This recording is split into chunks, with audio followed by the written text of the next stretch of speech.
வணக்கம் நண்பர்களே. நம்மில் பலருக்கு ஒரு பிரச்சனை என்னன்னா, சம்பளம் வருது, ஆனால் மாதம் முடிஞ்சால் பணம் எதுவும் மிச்சமாகாது. ஆனால் சில சின்ன பழக்கங்களை மாற்றினாலே உங்கள் செலவுகளை பாதியாக குறைக்க முடியும். இன்று உங்கள் வாழ்க்கையை மாற்றக்கூடிய 5 எளிய வழிகளை பார்க்கலாம் வாங்க. முதல் வழி, தேவையில்லாத செலவுகளை நிறுத்துங்க. நம்மில் பலர் பேர் தேவையில்லாத பொருட்களை வாங்கி பணத்தை வீணாக்குகிறோம்.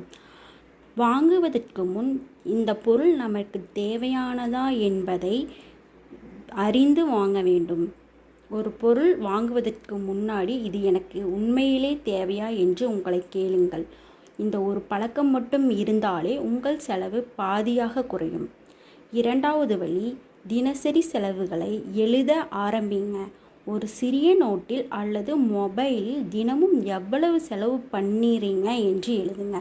ஒரு வாரம் எழுதினால் கூட எந்த இடத்தில் அதிகமாக செலவு பண்ணுறீங்க என்று உங்களுக்கே தெரியும்.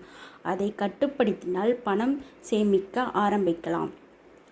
மூன்றாவது வழி, வெளியே சாப்பிடுவதை குறைத்து கொள்ளுங்கள். வெளியே சாப்பிடுவது ரொம்ப பெரிய செலவாக மாறிவிடும். அதே பணத்தில் வீட்டிலேயே சமைத்து சாப்பிட்டால் ஆரோக்கியமும் கிடைக்கும், பணமும் சேமிக்கலாம். நான்காவது வழி, சிறிய சேமிப்பு பழக்கம் தொடங்குங்கள். ஒரு நாளுக்கு 20 அல்லது 50 ரூபாய் சேமித்தால் பரவாயில்லை. சின்ன சேமிப்பு தான் பெரிய பணமாக மாறும். 1 அல்லது 2 ரூபாய் கூட சேமிக்கலாம். ஐந்தாவது வழி, கடன் வாங்கும் பழக்கத்தை தவிருங்கள். கடன் வாங்கினால் மாதச் சம்பளம் பெரும்பகுதி அதிலிருந்தே காணாமல் போகிவிடும். அதனால் தேவையில்லாமல் கடன் வாங்காதீங்க.